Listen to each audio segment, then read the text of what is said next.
નમસ્તે મિત્રો, આજે હું કચ્છ જિલ્લાના પ્રખ્યાત કોટેશ્વર મહાદેવ મંદિરે આવ્યો છું। આ મંદિરનું રહસ્ય સાંભળીને તમે ચોંકી જશો।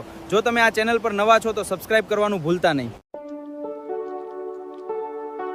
આ જગ્યાનું નામ છે કોટેશ્વર, જે કચ્છમાં આવેલું છે। કચ્છ જિલ્લાના લખપત તાલુકામાં સમુદ્ર કિનારે આ કોટેશ્વર મંદિર આવેલું છે, જેની કથા રાવણ સાથે સંકળાયેલી છે। આ મંદિરની આગળ કોઈ પણ ગામ નથી। આ મંદિરની આગળ સમુદ્ર આવી જાય છે અને સમુદ્રના સામે છેડે છે પાકિસ્તાનનું શહેર કરાચી। ઘણી વખત રાત્રિના સમયે કરાચીની લાઇટો પણ અહીંયાથી દેખાતી હોવાનું લોકો કહે છે।